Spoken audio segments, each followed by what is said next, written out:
So what we heard today is basically how AlphaGo got smarter playing from first playing Atari games, and without it feeding scenarios into the system. So last Saturday we were discussing the way that artificial intelligence can learn if we feed it data. So we have been focusing on the method where we fed, or we basically the people in the video, they were feeding data into the system, like handwritten numbers, and the AI algorithms learned how to identify these handwritten numbers as actual numbers. And this was done by basically comparing the outcome of the estimate of the algorithm with the actual value that was fed into the system. And this is how it basically got better and better. But then there is also another way that artificial intelligence can work, and that is without actually adding these outcomes into the system, but instead adding the objective to the system, letting the system figure out how to get to achieve that objective. And that objective, like for example, can be to win a game, Atari, game computer. It can be chess, shogi, Go, with increasing levels of complexity.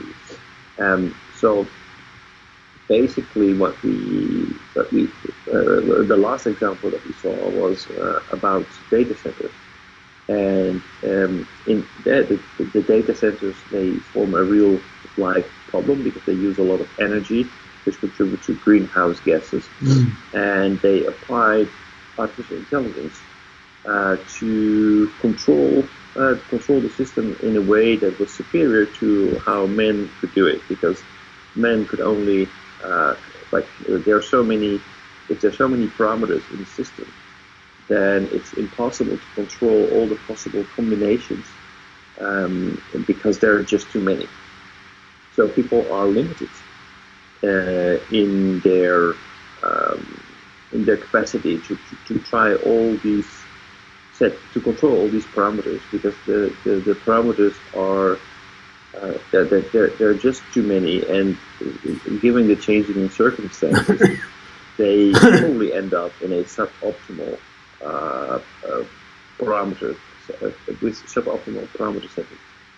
Now, what we also saw is that AI can do a lot in this situation, because they managed to actually reduce the energy consumption with 30 to 40%, or 40% when the system was controlled by humans, and 30% when they let the system control itself, because basically they had to apply more redundancy into the system, so create more constraints to make sure this was absolutely safe, so that actually reduced the energy efficiency a little bit, but still very, very impressive.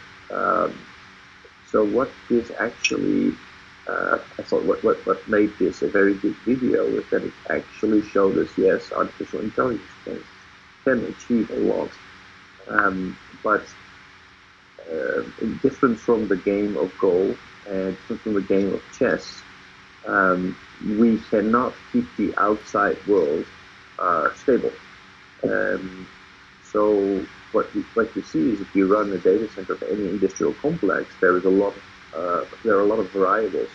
For example, the outside temperatures, the water supplies, the fact that what you described, that certain elements of the system are under maintenance or being replaced, and different sensors are put back into the system. which makes this a real life situation that you will need to adjust yourself for, and that also means that you need some active involvement. So it's not like the sprinkle dust that you mentioned in the beginning. So this is a completely autonomous system that you can implement and that can do everything 100% by itself. You still need some human intelligence, some setting of the parameters in order to make sure that you can control this artificial intelligence in a way that so that you can guarantee that it's safe, that it has the desired outcomes.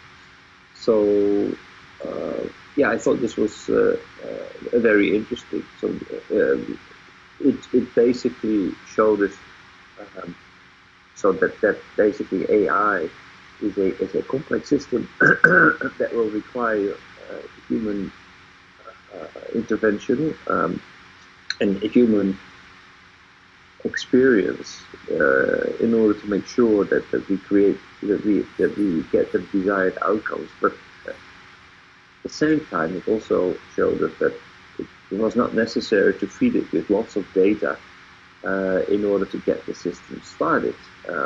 It was possible to basically let the computer play itself and learn from that, and gradually get better at doing this to get there. But forgive me if I'm mistaken, but I actually believe that the systems are not that different. So what we saw with learning what the numbers were, learning how to recognize these numbers, we fed them data to teach the AI system how to recognize numbers.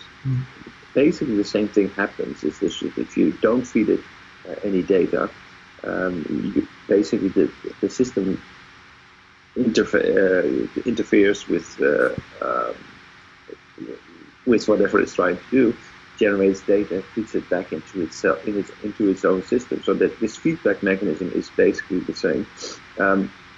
It may require just a little bit more time to learn, but the principle, I believe, is not that much different. This is very interesting video, and AI reduced 40% of energy, right? And they say, Yes. and furthermore, they're going to increase another 30% of opportunities they will have. And they basically utilize the AlphaGo system for Google data center. Yeah. This is a tremendous big opportunity for the energy utility or kind of a company or everywhere in the world. So Yeah. she said the big opportunity to implement this AI technology into any kind of energy consumption institution and organization. Right? Yeah. So basically, any industrial complex, more than 50% of all the energy worldwide is being used in industrial complexes. So not our housing, not our cars, but basically to drive global industry. So if we can reduce energy consumption applying AI 30 to 40%, that is enormous. That basically means that reducing our energy consumption by 15%. It's amazing, report. I first time seeing this. I didn't recognize AI can save so much amount of percentage, right? This Right. is my first, Right. Well, it's probably it's not that easy to do this. Of course, you need a very high tech industrial plant in order to be able to do that, because you need to create these feedbacks into the system. That means that you need to have all kinds of controls and sensors so that you'll be able to apply